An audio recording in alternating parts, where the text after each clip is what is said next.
मैं एक बार अंबेडकर के समय के भारतीय मीडिया को देखने लगा, रिसर्च करने लगा, खोजने लगा। एक मुझे कार्यक्रम करना था राज्यसभा टीवी पर, तो मैं ये खोज रहा था कि अंबेडकर के दौर का मीडिया अंबेडकर को कैसे कवर कर रहा था, अंबेडकर साहब को कैसे वो देख रहा था, या उनके फैसलों को, उनकी बातों को, उनकी किताबों को किस प्रकार ले रहा था। आप ताज्जुब करेंगे कि Indian main stream media Ambedkar के जीवन काल में अंबेडकर को लगभग बायकॉट किए हुए था।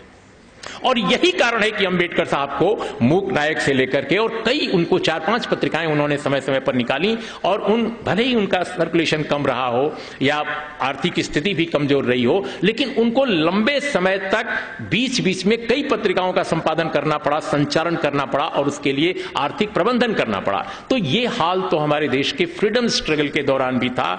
और देखिए, एक बहुत दिलचस्प बात मुझे अंबेडकर साहब के बारे में मैं कह रहा हूं, हो सकता है आपके दिमाग में कभी आया हो या ना आया हो, लेकिन कई बार सामाजिक वैचारिक आंदोलन ही मूल्यों को, विचारधाराओं को जीवित करते हैं। इसका एक उदाहरण है, सबसे बड़ा उदाहरण इसके मुझे भारत की राजनीति में, भारत के समाज में, भारत के बौद्धिक जीवन में अंबेडकर नजर आते हैं। जब मैं पढ़ता था यूनिवर्सिटी में, मैं इलाहाबाद यूनिवर्सिटी में पढ़ता था, उन दिनों की बात है 74 के बाद, तो हम लोग 76 में गए थे, 76, 77, 78 के दौर में।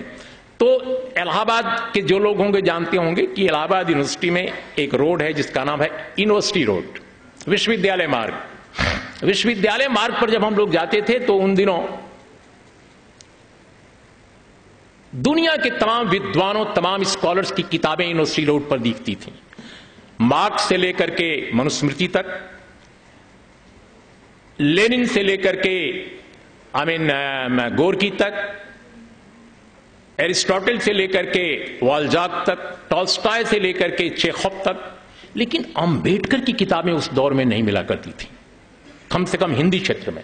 मैं अपने क्षेत्र के बारे में कहता हूं, एनहिलेशन ऑफ कास्ट नाम की जो किताब, जो आज पूरे देश में इतनी पॉपुलर है, इतनी लोकप्रिय है, वह भी मैंने अपने यूनिवर्सिटी के जीवन में इलाहाबाद के किसी दुकान पर मैंने नहीं देखी, क्योंकि अगर देखी होती तो हमने जरूर खरीदी होती। अंबेडकर की किताबें बिल्कुल यूनिवर्सिटी रोड पर किताब की दुकानों पर कहीं दिखती नहीं थी।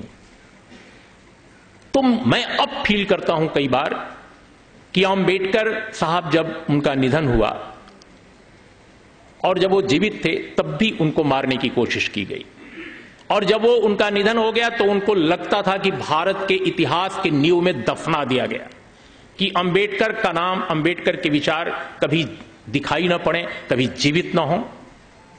लेकिन कैसे जीवित हो गए अंबेडकर, और दूसरों से ज्यादा ताकत के साथ जीवित हो गए।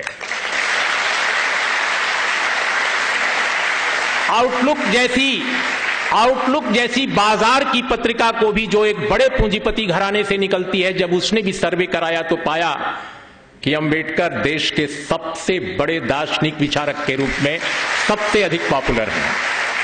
वो कैसे हो गए, वो किस तरह हुए?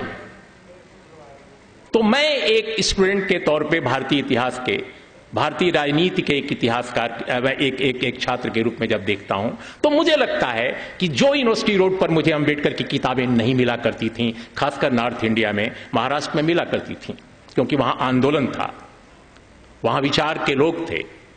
लेकिन कांशीराम नाम का आदमी अगर इस धरती पर नहीं आया होता,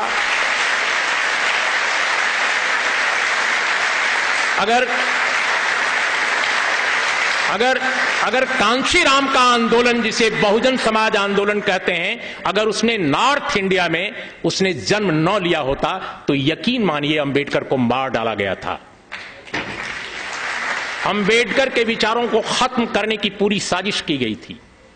ये कांशीराम का आंदोलन था नॉर्थ इंडिया में। मैं कम से कम नॉर्थ इंडियन हूं, मैं जानता हूं कि अगर कांशीराम का आंदोलन नहीं आता तो अंबेडकर नहीं आते। अंबेडकर को जीवित कर दिया कांशीराम के आंदोलन ने। इसमें मुझे कम से कम, कोई कुछ भी कहे, मैं इसको मानता हूं।